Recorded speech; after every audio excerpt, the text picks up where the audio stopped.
had a nice time. I know it's very hot these days because we are starting to get into a summer month.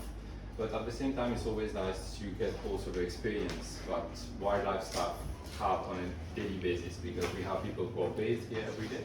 We have people who work in the forest every day. So that's a bit of, we try the max to start early and finish earlier to avoid being in those peak heat hours, but that's also part of the whole work which is being done on conservation. So thank you for joining us, for being here today.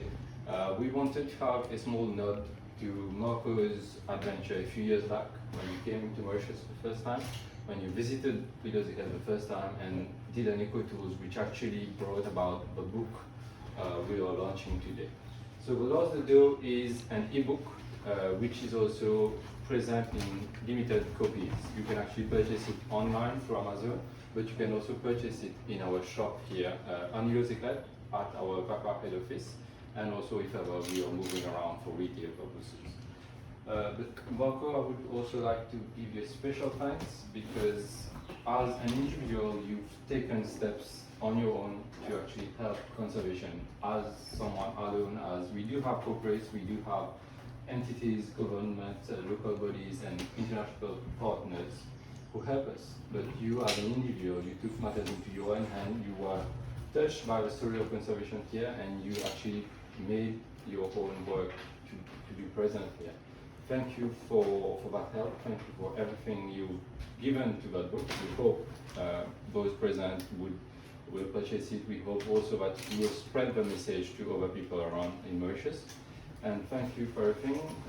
We hope we had a nice time in Mauritius, because that's the second visit this time. Yes, second time. So I wanted to bring you here too, because like the dodo, we have many of our species which disappeared. So this fictitious book is a fantastic book, a storybook for everyone of all age. We do encourage people to read it, and we hope it will spark interest. We hope that Mauritians and people abroad will want to know more about this small island in Mauritius, which is quite far from the Netherlands, and will actually take interest into what we do, and also give awareness on what is conservation and what needs to be done. So do pass on the message. I'll give the floor to Marco for a few words, and then afterwards I'll invite you to a small gathering together. And also the shop will be open, so if any one of you want to purchase a book today and have it signed by the author, will be going in a few days, so it will be a very, very, very limited edition. I don't know when I'm back, so this is the moment. So that's also an opportunity. But Marco, the floor is yours for a few words for this wonderful project. Thank you very much, Benoît. D'accord. Je m'appelle Marco Driehuizen, in Dutch. Marco, c'est facile, c'est comme Marco Polo. Mais Driehuizen, c'est un peu difficile. En français, Driehuizen, c'est trois maisons. C'est facile. In English, it's three houses. It's just my name. I don't have three houses, I just have one. And my house is in Rotterdam, in the Netherlands. I live together with Linda. She's here with me taking photos, a lot of photos today, to capture this moment. I'm here today to launch this book. It's a special book. I will tell more about it. It's a special book. It's a very special location to launch a book on an island like Île Egret. I'm not sure whether there have been any writers over here. Maybe it's the first time there's a book launch on a Exactly. island, on an island. So this is definitely something new. Thank you very much, all of you, for joining today. It's also a special day in another sense. Benoît, you already shared this earlier with me. It's Remembrance Day of Lost Species, so which makes it even more special to launch this today. So I will tell you a couple of things. I will tell you what inspired me to create this book. I will tell you a bit what the book is about. And I will try to explain what it tries to achieve. So that's the three things I would like to share with you today. But before I go there, yeah, take a seat. if there's more people, yeah, you already sense this is not going to be 5 minutes. It's a smart move. He did a lot of walking. But before I will tell about the book, I have to tell you a bit about this T-shirt, which is now a bit wet because of our adventure today. It's hot. It's a shirt I bought on my very first day, this visit. It clearly shows a Dodo, and there's some interesting stuff actually about this shirt. Clearly it says Mauritius above the Dodo. And when I told back home in the Netherlands about launching a book about a Dodo on Mauritius, many people ask me, but why do you go to Mauritius? And I was a bit amazed by this question. Clearly I've been here before, I travel around a lot, so for me it makes just perfect sense to be here, to bring it back where it should be actually. But it's really a lot of educated people as well. Everyone knows the Dodo, but not everyone knows it's actually from Mauritius. So this is a good shirt. So Lynn has taken pictures. I will bring those pictures back to the Netherlands, so if they see me with this shirt, they know this is from Mauritius. So this is educating Dutch people. Secondly, there's this picture on. And this, as some of you may know, it's a copy of a painter from the Netherlands. The painter is called Roeland Saverij in Dutch. He was born in Belgium, but he has seen one Dodo in his entire life, and that's this Dodo. And actually he's kind of a famous painter by now, mainly because he has drawn this picture. Sadly, as with many of our big painters in the Netherlands, as with Van Gogh, he died very poor.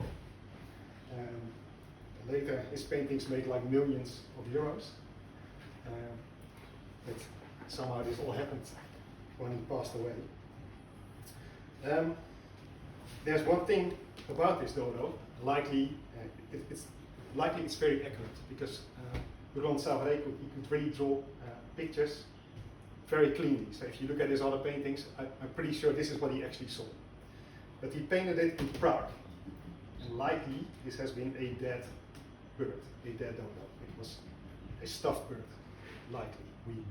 As with many things of the Dodo, we're not entirely sure, but it's pretty certain.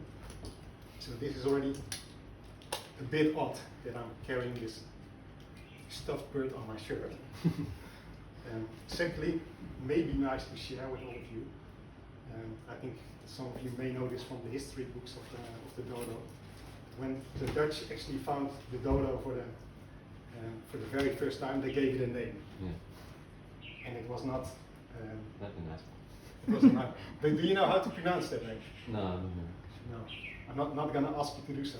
I will tell it in Dutch, and my Dutch will still be very similar as the Dutch as it was back in the time. So they called this bird the walligvogel. Walligvogel. So there's a in it. It sounds like ugly, eh? So it's not really. This is Dutch. We use the a lot. This is the walligvogel. The reason why they gave the name, I think Cherry already told, but it literally translates into the disgusting bird. So they did not really like the taste of the bird. They still killed way too many, but I think they gave it a go. But in the remnants of the settlements of the Dutch, they did not really find a lot of bones inside of their houses. So they were not really used for eating, which is good. So we have this walligvogel. We have a stuffed bird, and it's actually on a shirt of Quicksilver, which is one of the coolest surfing brands around the globe. That's pretty odd, right? That they really are trying to relate themselves to a dead bird. So there must be something about this Dodo. There's not many species, I think, that get away with it. If you would ask me, I would have preferred a copy of the bird we just visited, the bronze statue of the Dodo on this island. because I think it's closer to how the Dodo actually looked like back in the days. And actually, I also think it would have been cooler, but that's just it's up for everyone. That brings me to the book. What inspired me to write it? Linda and I, we have been traveling the world for like over 20 years now, when our holidays allow it. And we travel a lot to small islands, and we love to visit nature conservation projects. We don't like snorkeling room tours, we go for nature.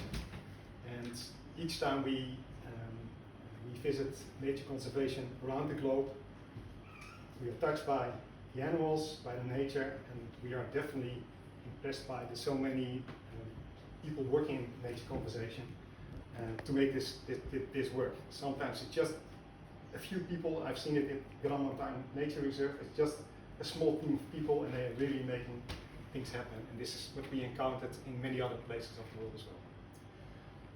Since it's Lost Species Remembrance Day, there's one visit I would like to recall here, and that's our visit to Galapagos, and that's really quite a while ago. And on this visit we encountered a very famous tortoise, and he's called Lonesome George.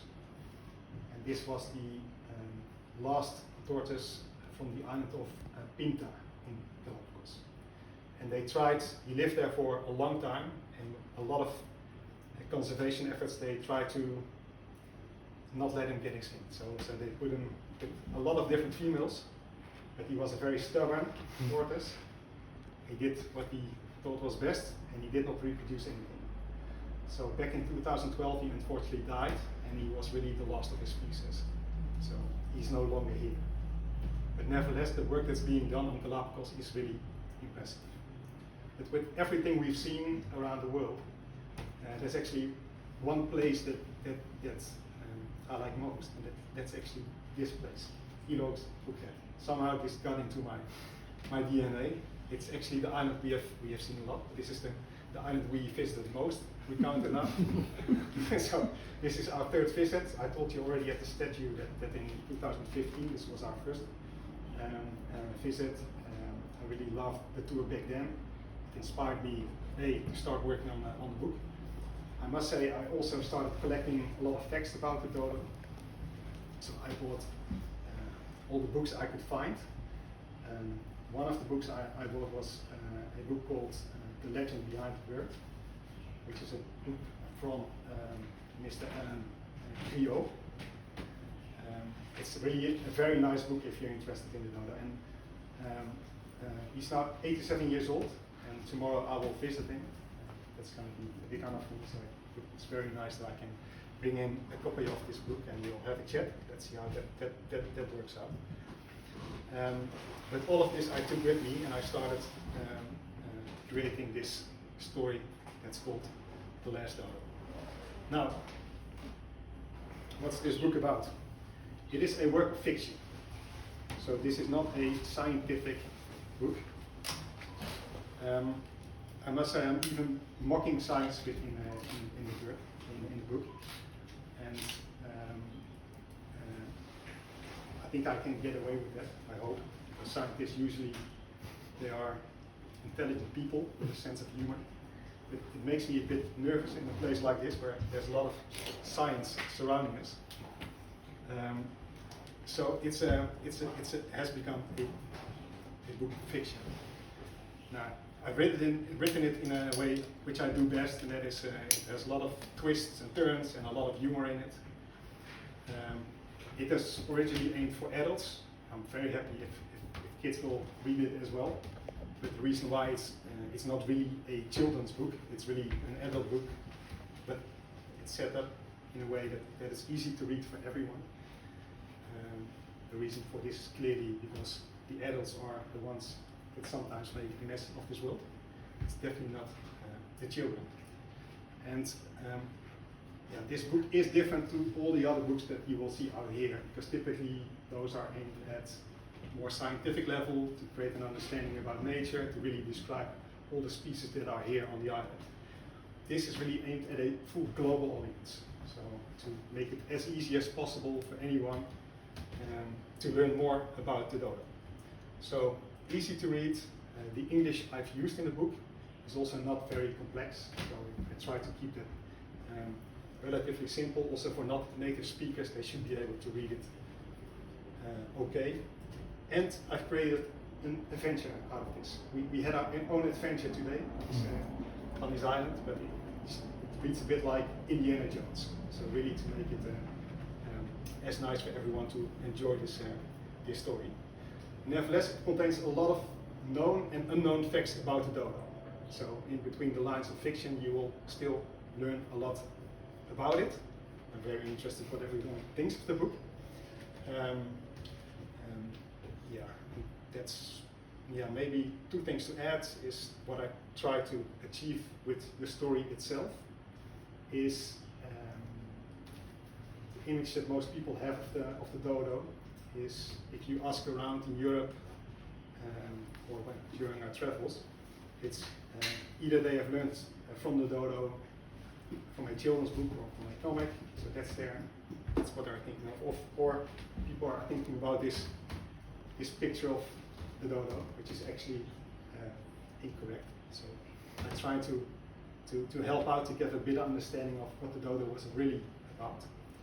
And secondly, I try to create attention for nature conservation work. So that's the two things that are in this book. It's not really a very big book, so you may wonder how is it possible that all of this is in this small book. There's one way to find out, and that's for you to read it. Last on the book is, when I wrote it, and I came in the final stages of this book, I have a bit of a creative mind, and sometimes it gets into overdrive. You may notice this when you read the book. But what I tried to do in the book, I came with a question while writing it, and I thought, okay, wouldn't there be a way to use this book to do more than only creating awareness for conservation? Because it's super important, of course, but somehow this idea came in my mind. And I thought, okay, let's see if I can really make some impact with this book. What if it would be possible to maybe even rescue a near extinct species just by writing a single story? This is super ambitious, I know, so I was just thinking about this magical question. This is something I do a lot when I write. And then somewhere along this thinking process, I was approaching the end of the book. I sent a mail to the Mauritius Wildlife Foundation, and I offered them to donate all royalties of sales of this book for charity. Benoit responded within 1 or 2 days, very fast. And this is really where the book moved from just being a story to a full charity project, which I'm launching today. The two things I really liked about it is Benoit not only responded quickly, but the foundation got really involved actively. So a group of people within your organization have actually read the book and they provided feedback, which is really nice. Of course, it was also to test if there would be a match with what I'm doing here, with what you are doing. But the feedback was very constructive, and it's all actually used in the book, so all of that made this book even a better book today. And you are really part of the story as it is nice Dodo. We are doing a launch today of the book, so what does it actually mean? The book is already live on Amazon. Yes. So I'm trying to do this towards a global audience, because clearly if we have a lot of sales, there will be a lot of donations, and then maybe in the end this can really have impact. On Amazon, it's available in many, let's say the global marketplace of Amazon, so that is really USA, Canada, Mexico, Japan, France, Germany, Australia. It's very nice. It's not only the ebook that is available, but there's also a paperback on Amazon, which is published as printing on demand, so there will not be any stock globally. So when you order a copy in Australia or in Japan, it gets printed and it will be sent to your home address, usually within 2 or 3 days. This is still a bit of magic for me, how Amazon has made this work. So there will be really low stocks globally. Secondly, ebooks, yes, can be bought via Amazon as well.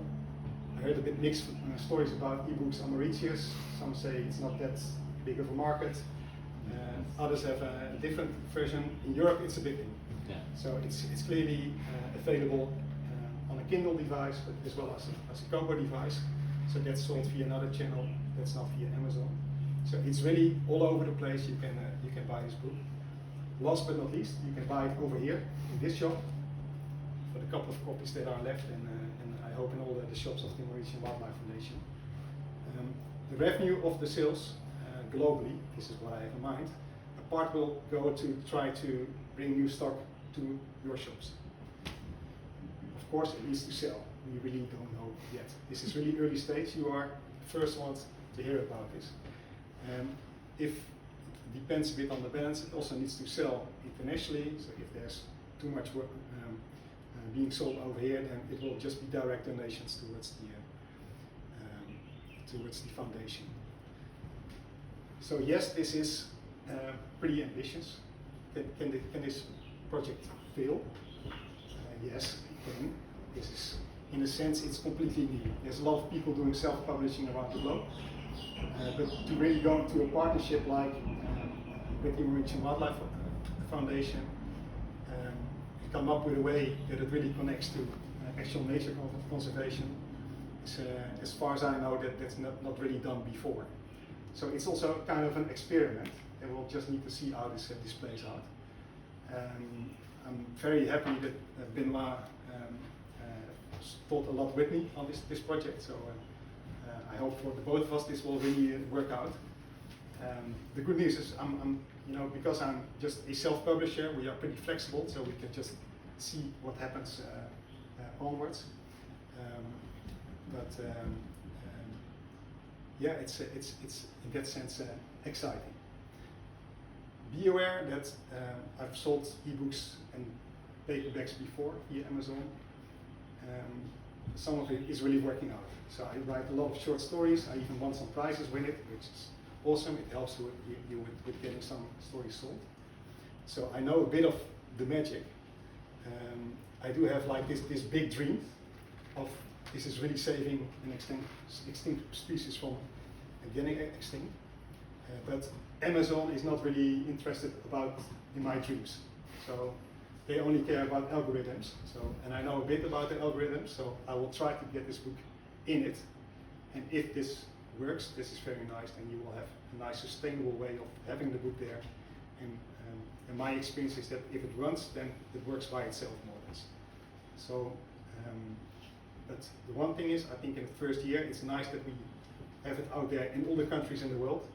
But you can also expect for some countries it will sell zero. So the people in Japan, it's nice that they can buy it, but they are not here today. Nobody's here from Japan.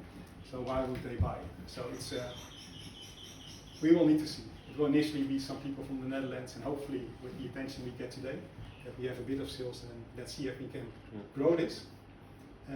Publishing a book, for me, sometimes it feels like planting a tree. And preferably I'm planting, let's say, an ebony tree today. Why do I want to plant an ebony tree? They have a lot of deep roots. If you sell your book in the next country, it will just grow a next root. So the more countries you will sell it, the more sustainable it will be, and the longer future it will have, because an ebony tree, as all of you know, after Leslie's tour today, for all the information, was really great. We know they get very old. So for the people, Patricia, if you have people from distant countries in your shop, it would really be nice if you can make them aware that they can actually buy the book. Let's say it's from Australia, it will be to their home address in 2 days.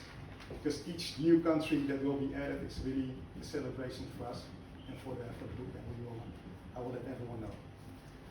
Okay, enough said about trying to get this book sold. Yeah, maybe some questions you have is like, what's in it for me?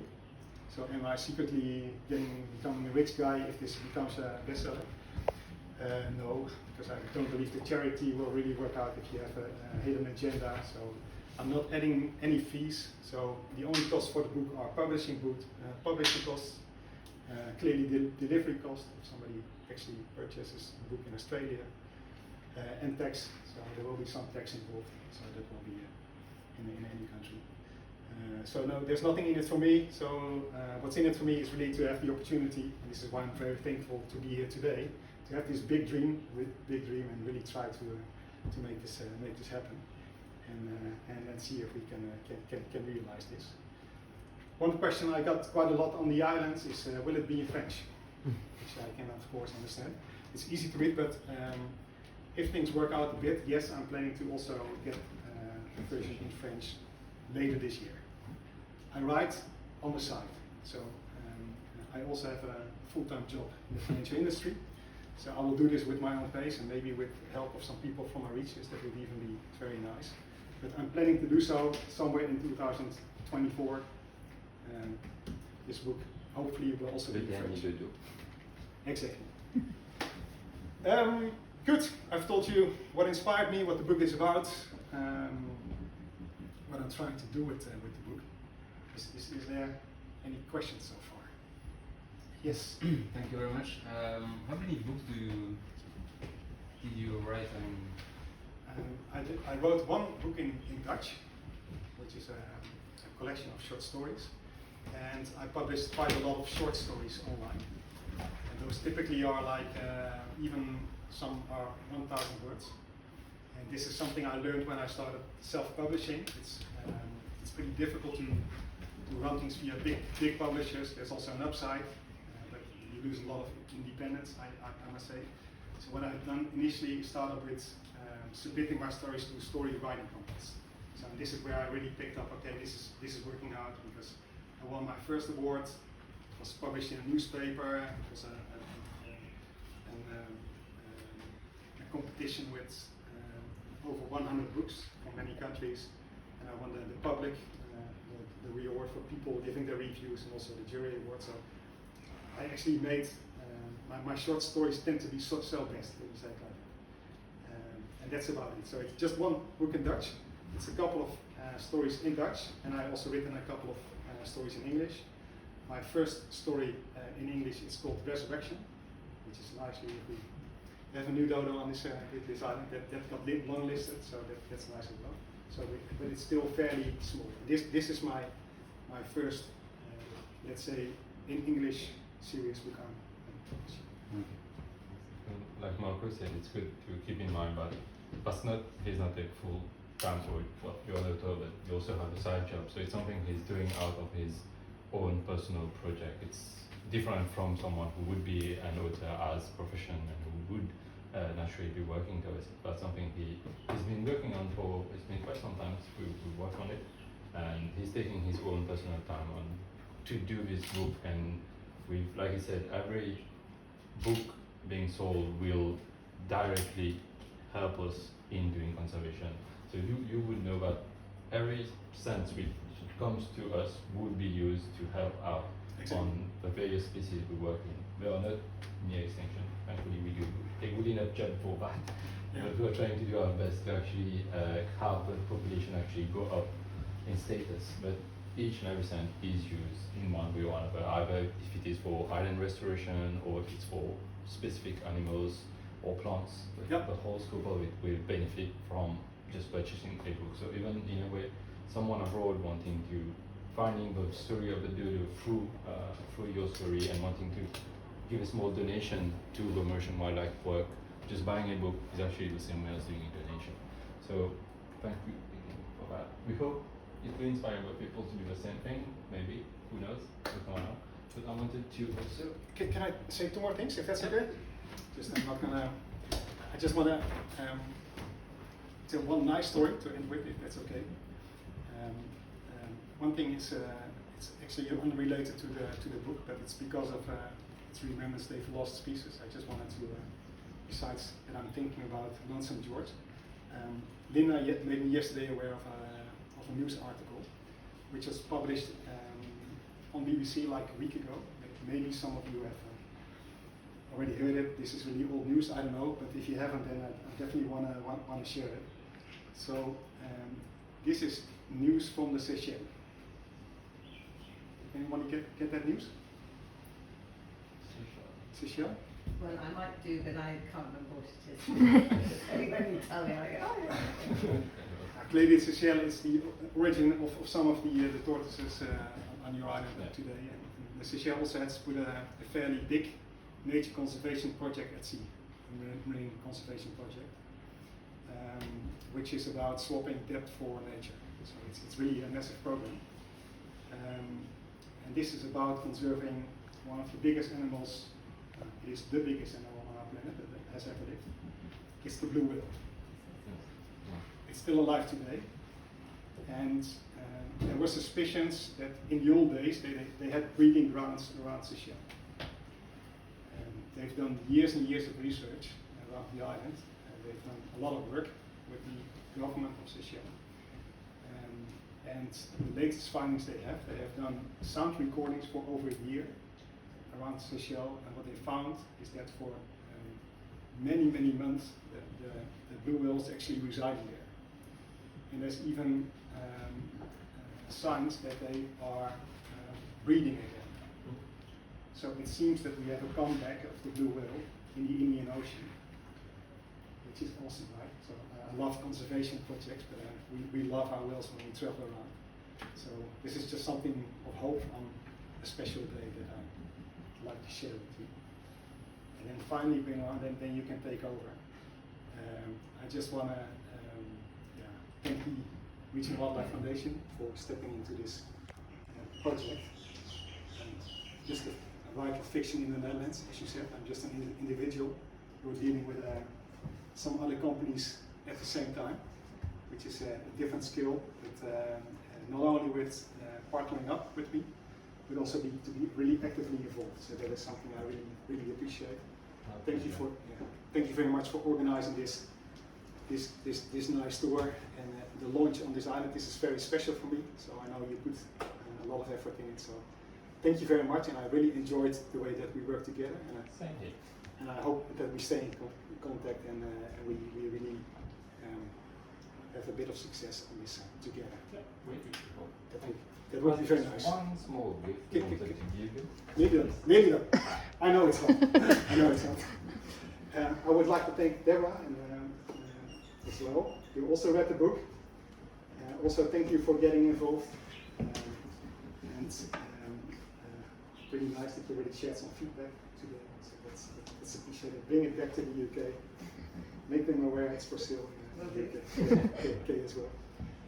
And then finally, I really want to thank all of you. Patricia, I also want to thank you for all the work you're doing with everyone, the friends of Mauritius, for being involved with this foundation. Because this is super important work that's being done here. And I really appreciate everyone that is contributing to this big goal of nature conservation. I think it's so important in today's world. So I'm just going to end with some words, which is actually in the book. It's one of the final lines. The work that's being done on Île en Crête. I cannot really think of any better place on how we should treat our planet. So that's something I would like to close on. So thank you very much, and I'll give it back to you. It's just one small thing we wanted to give you. Today your name is added to the list of there's so much author on the Dodo, and you in a way will be leaving your footprint in Mauritius. So we wanted to give you a footprint. Wow. That's nice. That's just a cool gift to thank you for everything you've done on this project. So it's footprint of the Dodo. It's lasted from the bones of it. Yeah. So you will have a footprint to bring back with us small piece of Mauritius that you can actually bring along. Thank you very much. I really appreciate it. Thank you. Maybe take a picture. Oh, sorry, with